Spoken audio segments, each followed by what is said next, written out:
Performance dog food of Ducks Unlimited. Purina Pro Plan, always advancing.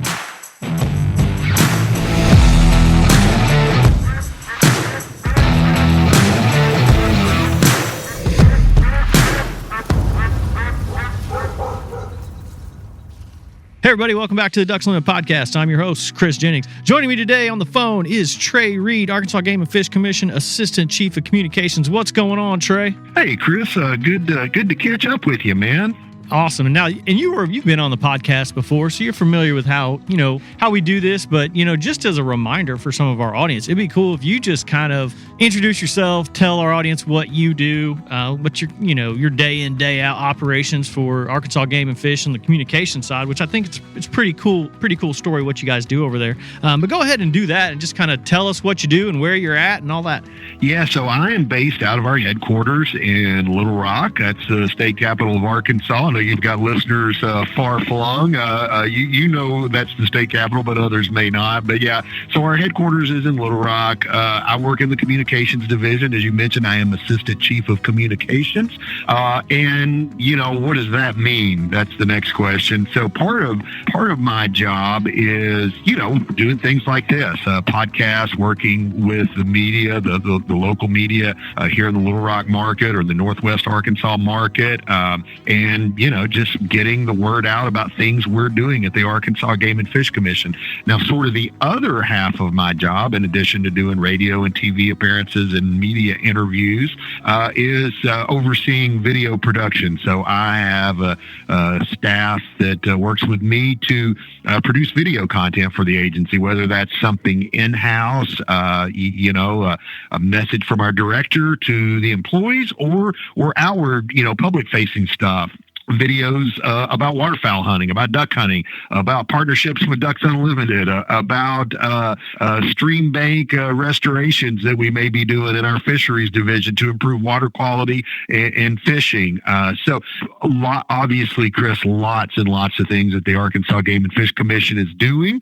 I know we want to focus on waterfowl and ducks on the DU podcast here, but there is never a boring day because that's one of the things I enjoy so much about my job is, I'm a passionate waterfowl hunter myself, so I love doing this podcast with you, but we get to meet with so many different staff members, meet with so many people from the public and talk about there's so many different great conservation projects and work that the Arkansas Game and Fish Commission is doing. And so I get to go out and spread the good word about that in a nutshell. That's awesome. And yeah, we are pretty much waterfowl focused, I would say, on this podcast, very much so, to be in fact. But, I think it's cool that, you guys get, you're also, it's Arkansas, so you guys are pretty waterfowl focused, but you also get to do, like you said, some cool stuff on the fisheries side. You're probably, and Arkansas fisheries, ranges quite a bit. I mean, you've got great trout fisheries, you've got, great largemouth, great panfish. You guys have a very wide variety of options for outdoorsmen. So that's cool. Yeah, Chris, that's one of the things I think for listeners who may not be, Mid-South or as familiar with Arkansas. I know y'all's headquarters is in Memphis. So a lot of the folks there know what's going on in Arkansas, but we're geographically diverse. I mean, we're obviously famous for our duck hunting, and that's, for the most part, the Delta is sort of the epicenter of that, the eastern third of the state. But we've got the Ozark and Ouachita uplands. We've got, the Gulf Coastal Plain. We've got that funky Crowley's Ridge that's like running right down through the middle of the Delta. If you've ever driven to Little Rock from Memphis, you've crossed that at Forest City on Interstate 40. But so anyway, the point of that is there's Arkansas is geographically diverse, and so there's a lot of different things going on. You mentioned the trout and largemouth and catfish and all this other stuff, and then so there's a lot to talk about and a lot going on. There's never a boring day at the office. I bet that's awesome. And you noted it out, but when I was talking about fishing, I forgot catfish. That should be like a slap on the wrist for Arkansas, because I forgot to mention catfish. So I'm glad you did that. Well, you know what? Let's get into what we're here, our waterfowl focus. And, I think it's really unique that Arkansas draws so many hunters from even all over the country. I mean, you guys have been, the shining spot of waterfowl hunting for so long, the heritage and history and traditions. It is, while you'd say it is regional, our audience is broad and, all across North America. But I think when we talk about Arkansas, I think most of our audience understands that this is a very important wintering migration, everything for waterfowl as far as waterfowl habitat and waterfowl hunters. So, we'll get into that conversation. And I just wanted you to kind of give us an overview of, waterfowl season started in Arkansas, I think it was November 18th this year, I believe, right around that weekend before Thanksgiving. But if you can just give us an overview of how it started, what the habitat's looking like now from then, and what could be needed to potentially improve the habitat over there. Yeah, so as you noted, we started November 18th, and it's a very short first segment of the season. For those that aren't familiar, Arkansas has a 3-segment season with 2 splits. As we're recording this, I guess now it's technically the second week of December. We just opened our second season, December 9th, and so we're just a couple of days, 3 days now into the second season as we're recording this. But the first segment of the season, much like it normally is, it's dry, but I would say even drier than normal. Now, when we opened the season on November 18th, I would have to go back and look at, the University of Nebraska puts out the drought monitor map. But I mean, even after the first season, Chris, we were still in some form of drought and or abnormally dry across basically the southeastern 2/3 of the state, basically everything except for that northwest Arkansas, the Ozark Highlands was in some form of drought. Well, I mean, your listeners know that we call them waterfowl for a reason. And so, there's the conditions were not optimal, I guess, would be a nice way of putting it. Now, don't get me wrong. There were some places that add water, mostly on private lands that manage for some early water, ag lands with the ability to pump fields up and that sort of thing. And so, I've talked to some folks that hunted in that first segment of the season that did okay. I mean, they had some good hunts, but to be quite honest with you, we still need more water. Now, we got some rain over, I believe it was this last Friday night, right before the season reopened on Saturday. And so we've had a little bit of rain here and there, but they're those kind of rains that are like, we're getting a half inch. We got a 1 to 2 inch rain a couple of weeks ago, like right after the first segment ended.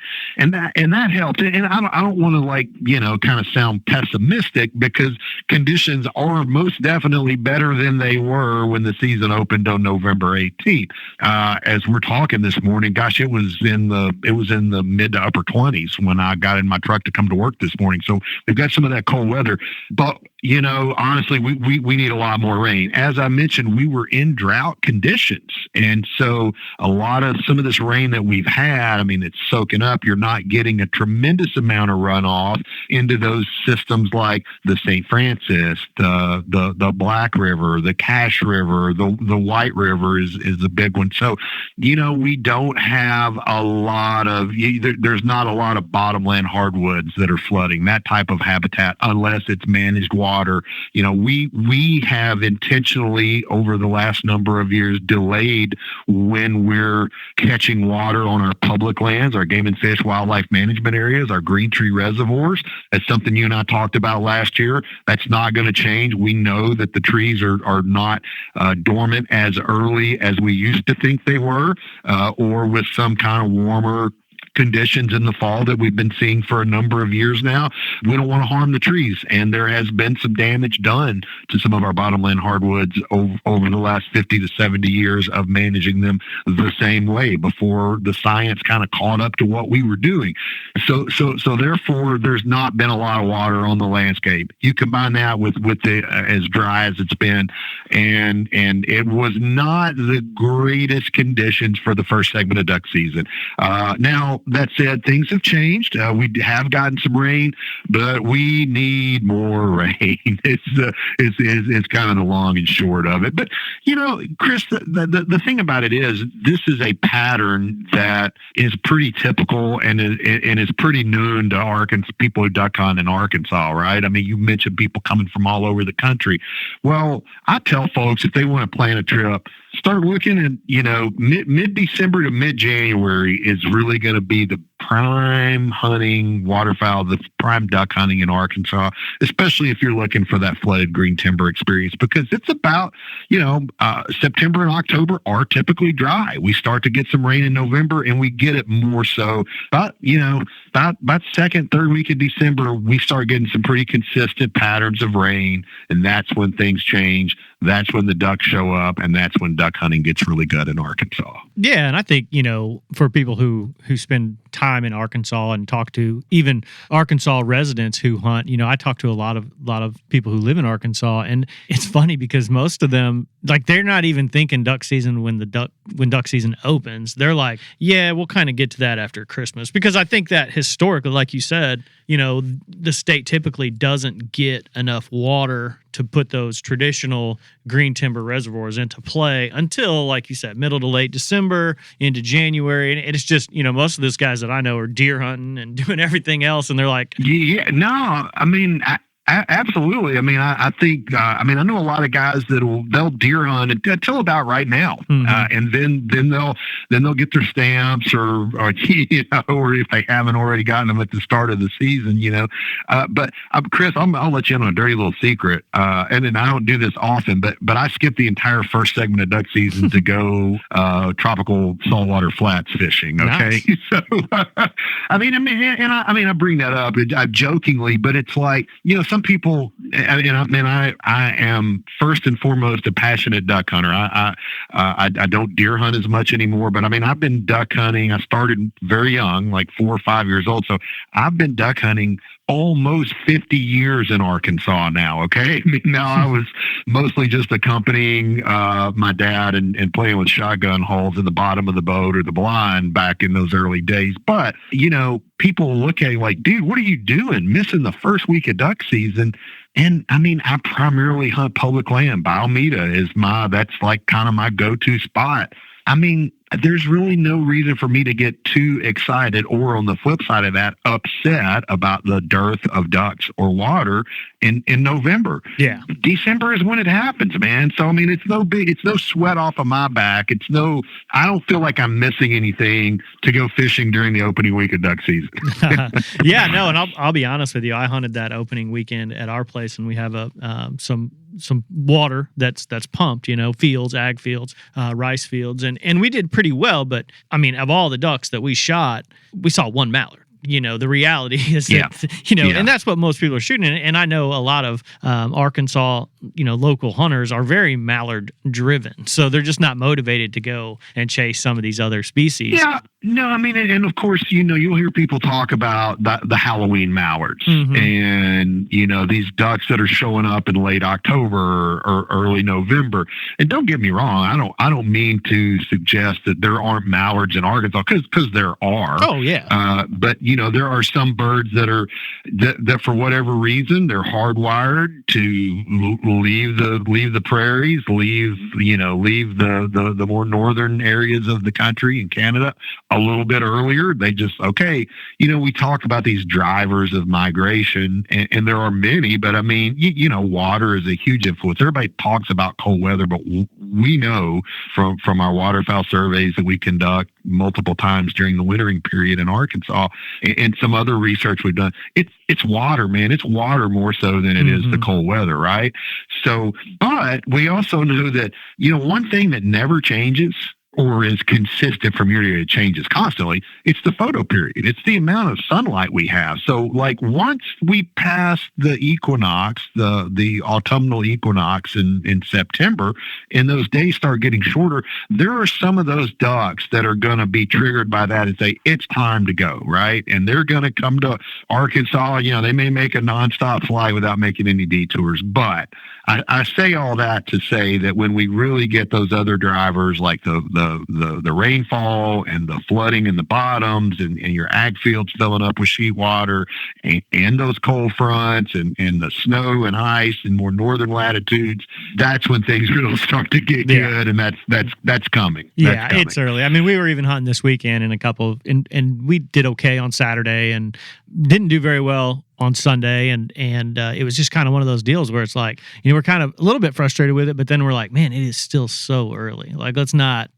get too frustrated too early. It's there's a lot of season to go. I know, I get it. I mean, when I was in my 20s and 30s, it's like, I want to be out there on opening day. Why are we not seeing ducks? But I mean, the older I get, it's kind of like, probably like a lot of duck hunters. I mean, I still want to shoot ducks. I'm not nearly as mad at them as I used to be, though. And I think like my patience has expanded somewhat as I've gotten older, and also just that realization of how we set expectations, and that like it's really just now starting to get to be the good duck hunting in Arkansas. Yeah, and it's funny you say you took off that first week to go fishing, and I did the same thing. I hunted the opening weekend and then took my family down to Louisiana for the week to fish. So I missed that whole day. Nice. I hunted the first 2 days and then basically went down to Louisiana for the next 4, 5, 6 days after through Thanksgiving. So yeah, I kind of did the same thing. So I think maybe that's a theme people should maybe follow there.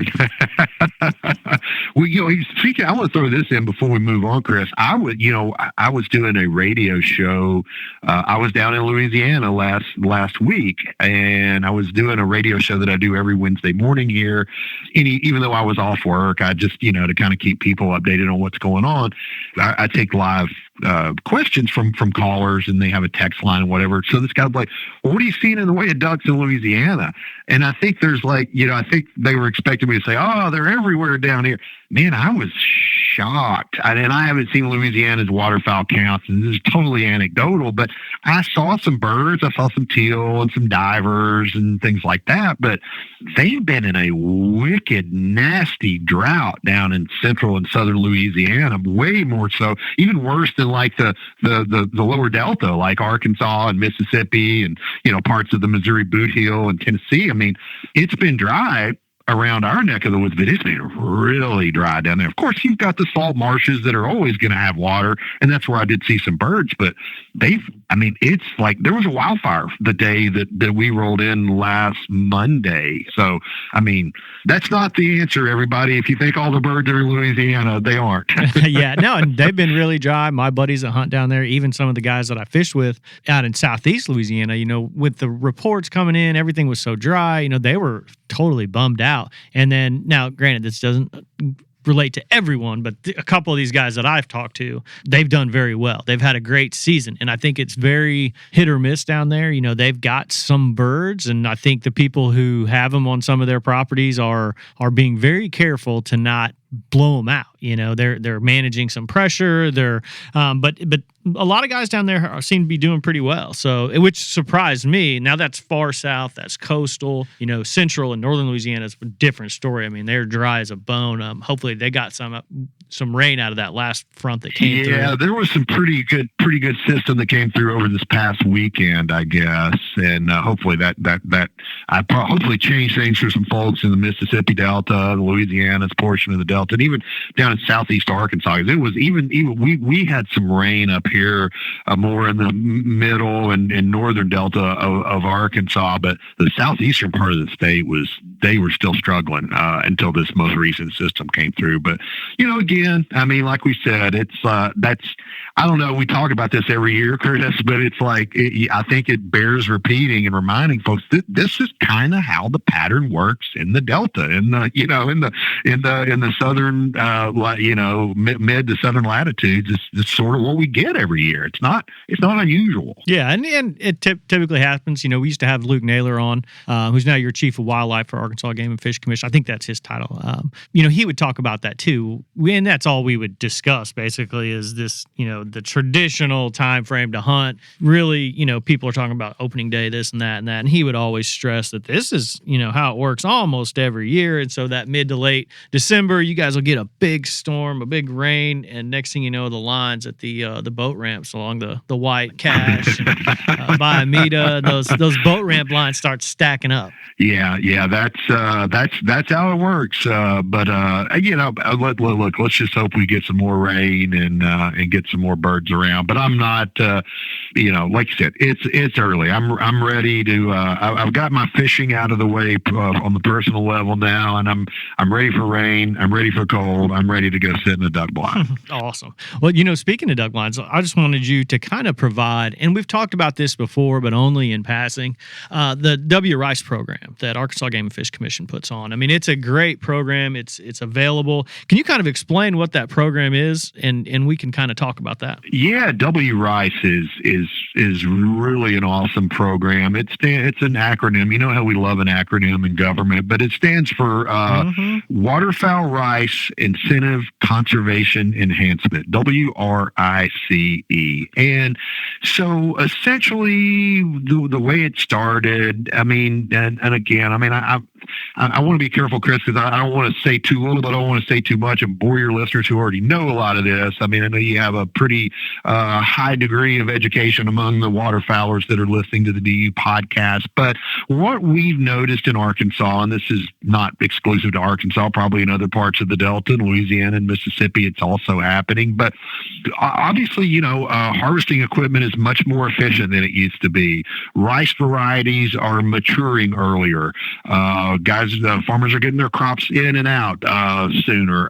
And so just in general terms, there's a lot less waste grain in the fields than there used to be. And this is all scientific. There's all kinds of papers about this that you can look up that quantify just how much less food there is out there on the landscape for these birds.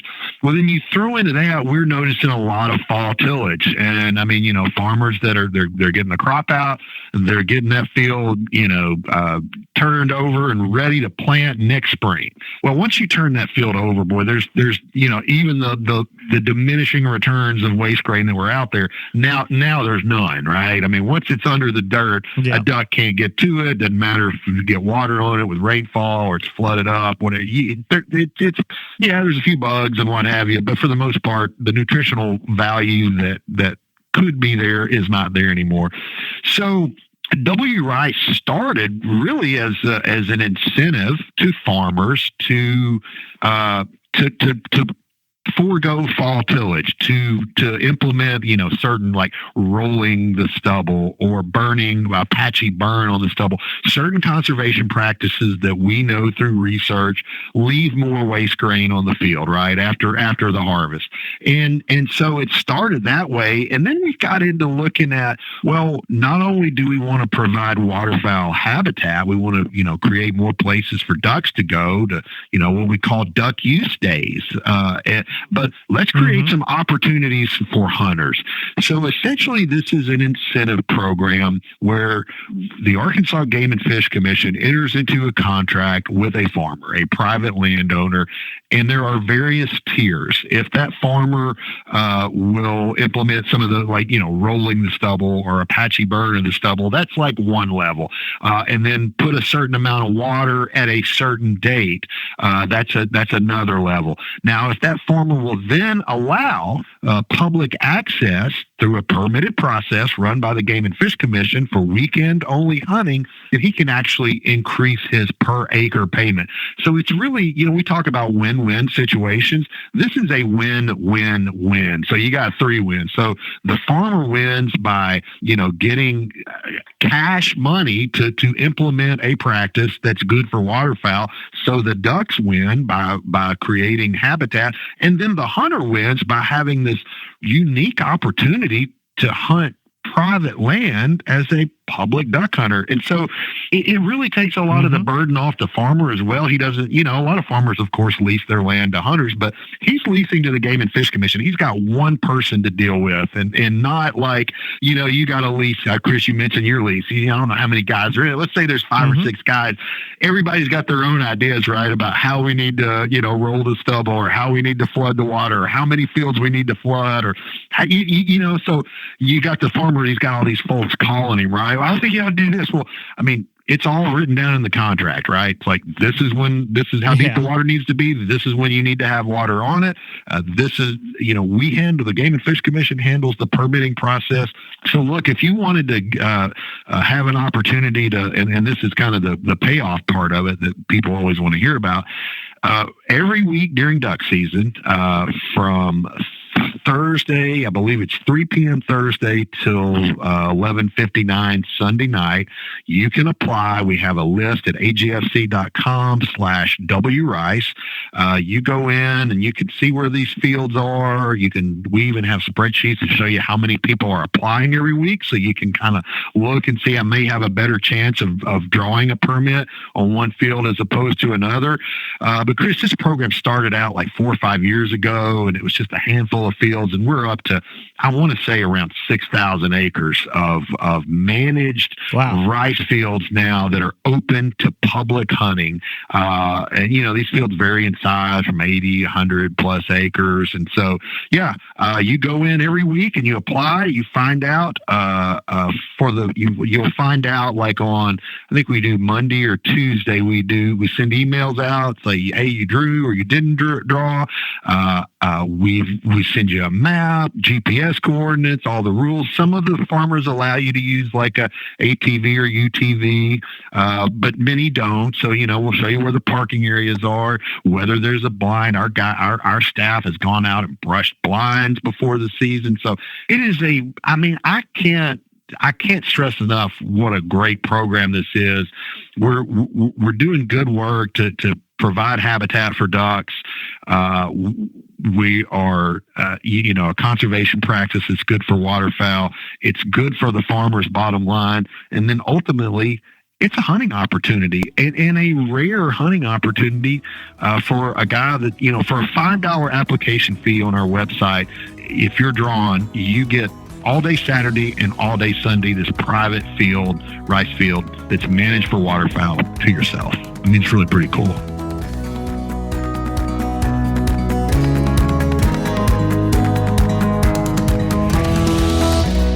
Stay tuned to the Ducks Unlimited podcast, sponsored by Purina Pro Plan, after these messages.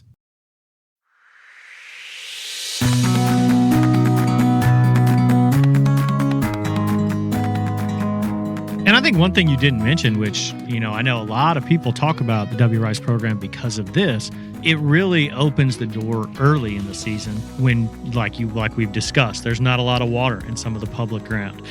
There's a lot of pressure on some of that public ground at different times, especially early, because of the limited access to water. And that's not just state properties, that's also National Wildlife Refuge areas, sure, and the white. But it takes the pressure off of some of those areas for people. And one thing I do want to also remember, especially for our audience, this is open for out-of-state hunters as well. No, absolutely. It's open to anybody can apply for these, and it is open to anybody in the public. It is, and it does. It spreads things out, and Chris, these fields are spread out. One of the new kind of aspects of WRICE this year is we spread it into some other parts of the state. It's largely just been in the Delta, and we score. It's a very competitive process. We have a lot more farmers farmers that would like to be in the program, then we have funds, to pay for it really right now. And a lot of it, this is another great thing about it. It's not, there are some state funds, but a lot of this is federal matching grant money. So it is a very cost-effective way to create waterfowl habitat and hunting opportunity at the same time. But we've expanded this into like the Arkansas River Valley. Some folks that might be familiar with, say, Ed Gordon Point Removed Wildlife Management Area, Frog Bow Wildlife Management Area. But these are that area along the Arkansas River between the Oklahoma border around Fort Smith all the way down to Little Rock. There are a handful of public areas around there. And we try to, so one of the scoring components of when we select the landowners who are part of WRICE, we want it to be within 10 miles of a wildlife management area, because we know that these big complex wetland mosaics of habitat, are good. They can kind of put ducks in an area, right? I mean, they've got like maybe some moist soil areas over here, and then some flooded timber over here, and then some ag land over here. So, that complex of habitat is what attracts ducks. And so that's one of our scoring criteria for participation in the program, but we've expanded that to be near some areas in the Arkansas River Valley. So they're really, if you're coming to Arkansas to duck hunt, or if you live in Arkansas to duck hunt, there is probably one of these areas, these WRICE permitted fields that's not far from where you want to hunt. Yeah, and this is just a question I'm curious of. Now, you mentioned you guys post the spreadsheet to see how many people apply for these, but do you post results sheets, kind of like some of the different, state managed areas throughout the country? Some of them have a tally that show who shot what on what day, yada, yada, yada. I don't believe we have anything posted on that spreadsheet. It's more for folks to, kind of look and see where they might have a better chance of drawing. But here's the thing. I mean, we have a great staff here that would be glad to answer your questions. I mean, and there's contact information about the WRICE program on that website I mentioned, agsc.com/WRICE.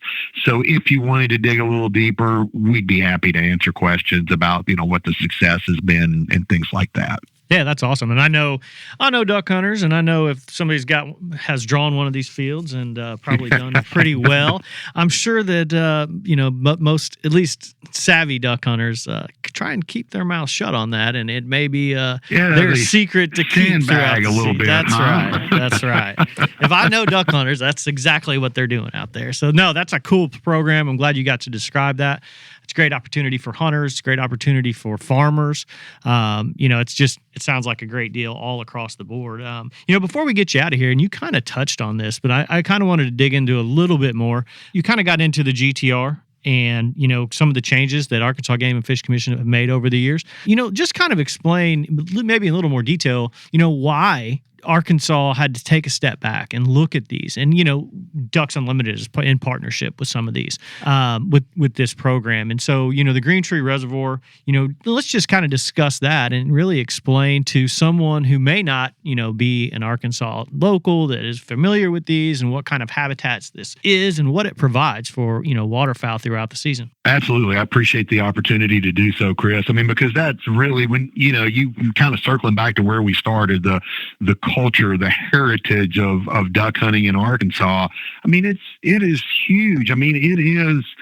Our director, Austin Booth, talks about this frequently. I mean, in the outdoors in general, but it defines who we are as Arkansans. I mean, and when you start to talk about duck hunting, man, it really, it is part of who we are. I mean, the joke that, we give our kids duck calls instead of pacifiers when they're babies, and there's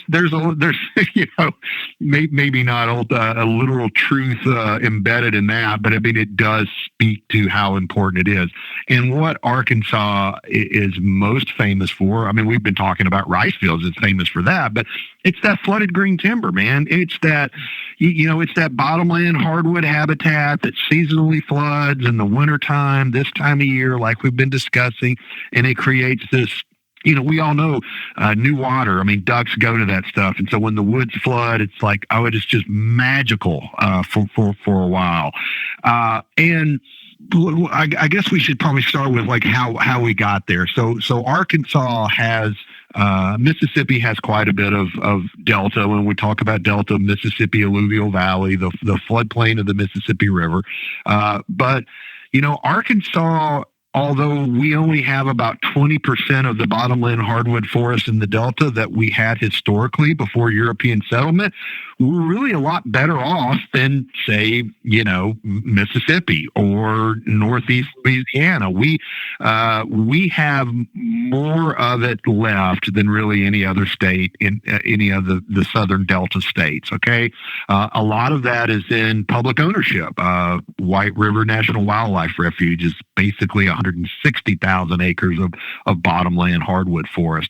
Biomeda, 32,000 acres of bottomland hardwood. Dave Donaldson, Black River, WMA, the last two being state areas. That's up in northeastern Arkansas, the Black River, 20 to 25,000 acres. So, we're fortunate that a lot of, there's a lot of private bottomland hardwood forest too, but a lot of this is publicly held.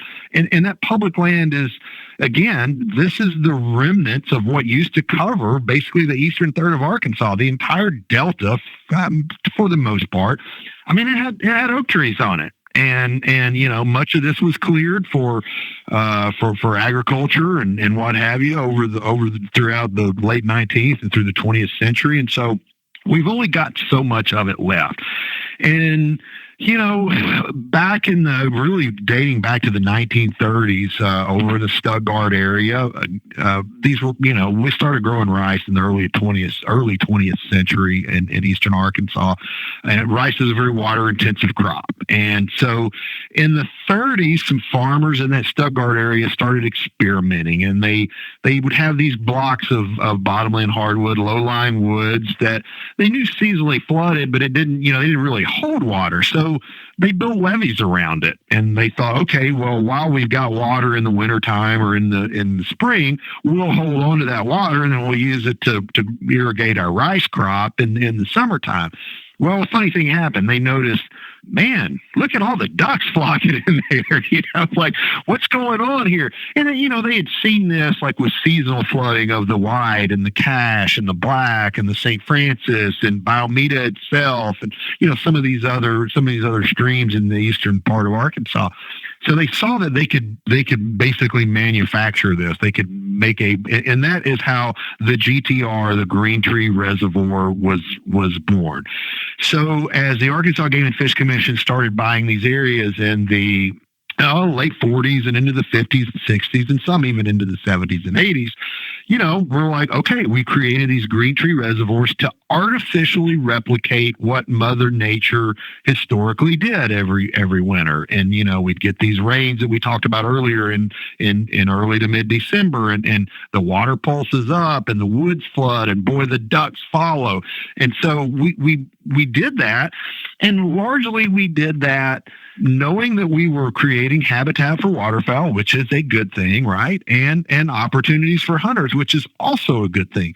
But what we didn't know in the 50s and 60s and into the 70s that we have been learning over the last 10, 15, 20 years with research out of Arkansas and Missouri and other places is that in many cases, we were getting water onto those trees way too early, like flooding them in October. They weren't dormant. We've got some ongoing research right now with the University of Arkansas at Monticello where we can actually quantify when a Nuttall oak becomes dormant in the wintertime. And it's much later than what we used to think it was in the 50s and 60s.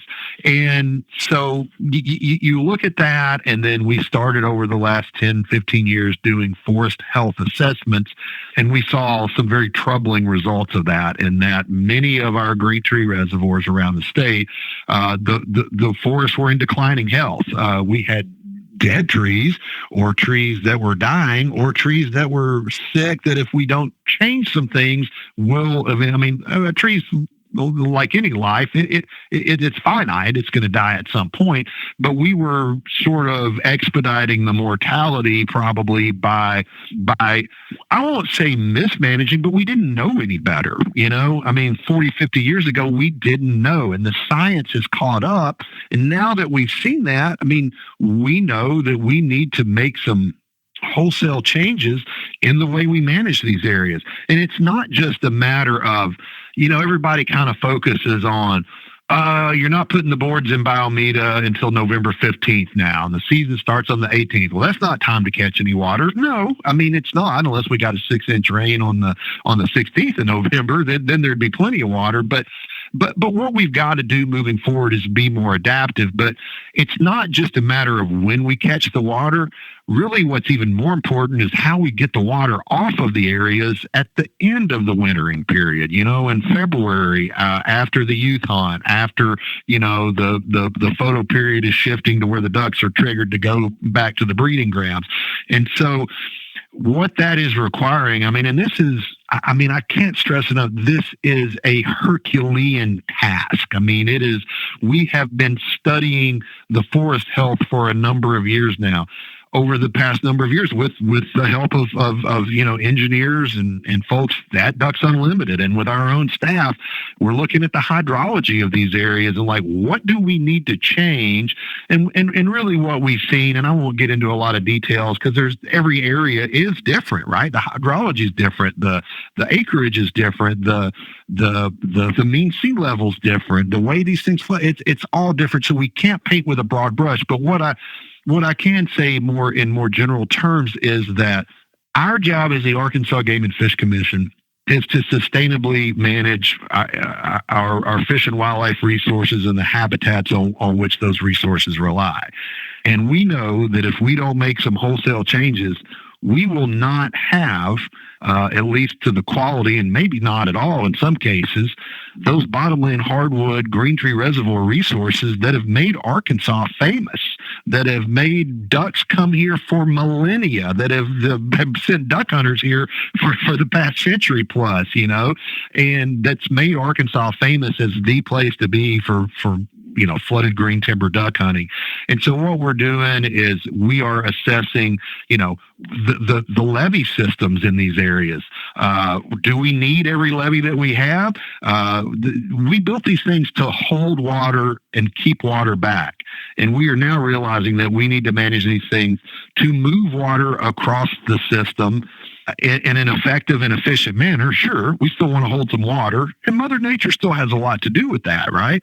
But the biggest thing is when we built these areas largely in the 50s and 60s, we're trying to drain swimming pools with a water hose. The water control structures, they hold the water back, but they are not big enough to get it out of there in an efficient and effective way when it's time to get it out of there. We're talking about levees that are built on a 2-to-1 slope right now. They need to be more like a 10-to-1 slope, so that they do get over top sometimes, right? And that's okay. It just moves the water to another part of the system, and it doesn't wash out your levees. You don't have to keep putting riprap on them to, these pinch points where they tend to wash out. So, I know I'm kind of getting down in the weeds, and I know we're probably running a little bit long, but the key message is we are moving from a stopping, holding water. We're still going to provide a habitat for ducks and opportunity for hunters, but we are moving to how can we do that while still moving the water across the system more in the way that Mother Nature would have done it, where you have these pulses where it comes up and then it drops down, where you don't have 3 or 4 feet of water on an oak tree at the same depth all season long for 3 months. And so that's really what we're moving to. And that's, I hope, the message that duck hunters receive, especially public land duck hunters, is that we have to change the way we're managing these systems if we want to enjoy them into the future. Yeah, and I think that's, I know there's always some frustration out there, and I know you guys do a great job of dealing with that. When you open up some of these questions to the general public, there are some people who tend to be frustrated with some different management tactics and have their own opinions. But I think the way that you described it in saying, having these areas to hunt for the next 5 years is really nothing in comparison to being sure that they're around 75 years from now. And I think that's the message that we should and probably does resonate, especially with the Ducks Unlimited audience. It's just a little bit more conservation focused, I would say. Absolutely. They understand that you got to give a little bit to, you're going to sacrifice something for the future. But I think too, here's the challenge is that because these areas have been managed the same way essentially since they were built, with some changes over the last 8 to 10 years. And we have made a concerted effort. When we first really kind of launched this initiative to say, hey, we're going to change the way we manage Greentree Reservoirs in Arkansas, at least the ones we own, and we're going to encourage private landowners, and many of those private landowners are already doing this, right? Mm-hmm. They're working with the Mickey Heidmeyers of the world from retired from the University of Missouri, who's done a lot of research on this, and and folks like that, they're already doing it, right? So I don't want to. It's just on the public land, which is that's where you run into this frustration, because it's there's been this expectation that and then 40, 50 years ago on October 15th or November 1st, or for the last number of years, November 15th, there's going to be water for me to go hunt. Yeah. Well, not necessarily moving forward, especially what we're learning about tree dormancy. But the other thing that there has been this expectation that on public land, I will be able to go at a certain time and the water's going to be this depth and it's going to be that depth all year long. And that's, I know people, I'm a public land duck hunter. I like predictability, and I want to know that on December 27th, when we reopen from our Christmas split, that there will be water for me to hunt in Upper Valley, right? I would love to be able to depend on that. But I think the key is that we are not going to have the predictability. It's not going to be the same every year. That a lot of this, we're still going to try to put water in the woods. I think there's a perception, Chris, out there. We just had kind of some feedback and pushback, largely through social media channels, about some announcements we made related to Dave Donaldson Black River. Now, this is in no way deviates from what we've been talking about for a number of years, but it was we've finally gone in and done the assessments. We've looked at the hydrology, and now we're developing a plan that we will begin implementing within the next couple of years. And people heard that as, you're going to do away with Greentree Reservoirs. You're not going to flood for ducks and duck hunters anymore.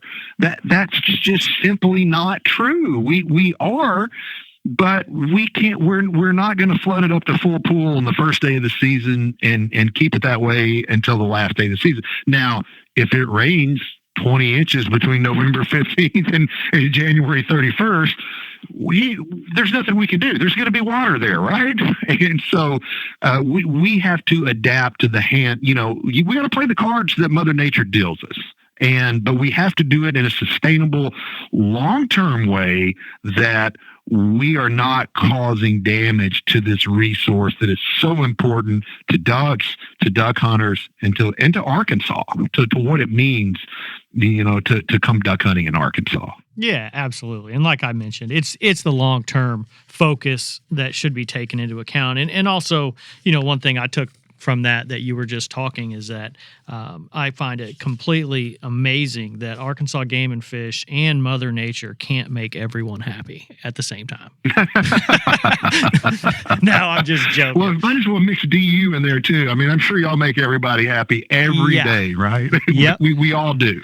Yeah, and so and that I think that, like I mentioned with the DU audience, being a little bit more of a conservation focus, I think that a lot of those people, and I know a lot of people who are very, very in tune and aware, and we've had full podcasts, several with Austin Booth, the commissioner, that had focused entirely on this conversation. And our audience can go back and listen to those. I think Dr. Mike Brazier did a 2 or 3 part series on that last year. And it's all very interesting and good information for people to know, not just people who live and hunt in Arkansas, but, people throughout the country who may find interest in just this management, habitat, kind of long-term view of, like you mentioned, sustaining this tradition of Arkansas green timber hunting. So no, this has been fantastic, Trey. And, I think providing all of this information for our audience and anyone listening out there who's going to be hunting in Arkansas, it's all pretty valuable. So the next thing you're going to have to do is send me an email with all the pins of the holes that you hunt in Biomeda,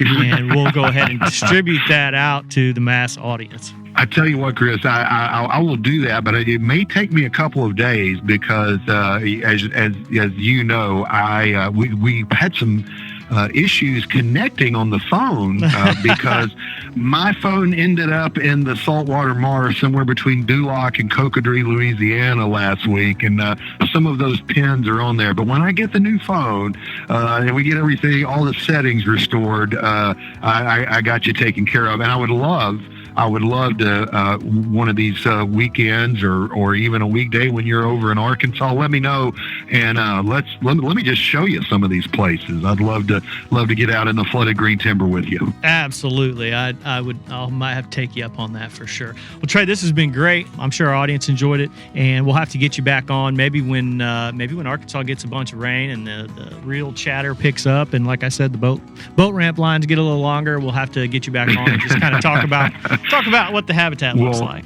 It'll be my pleasure, Chris, and I really appreciate the opportunity to talk about what we're doing at Arkansas Game and Fish, and what waterfowl hunting, what duck hunting in particular means to the folks here in Arkansas. It's always a pleasure. Good to catch up with you, and thank you again so much for the opportunity. I'd like to thank my guest, Trey Reid, the Arkansas Game and Fish Commission Assistant Comms Director, for coming on the DU podcast and talking about all things Arkansas. I'd like to thank our producer, Chris Isaac, for putting the show together and getting it out to you. And I'd like to thank you, the listener, for joining us on DU podcast and supporting wetlands conservation. Thank you for listening to the DU Podcast, sponsored by Purina Pro Plan, the official performance dog food of Ducks Unlimited. Purina Pro Plan, always advancing. Be sure to rate, review, and subscribe to the show, and visit ducks.org/DU Podcast. Opinions expressed by guests do not necessarily reflect those of Ducks Unlimited. Until next time, stay tuned to the Ducks.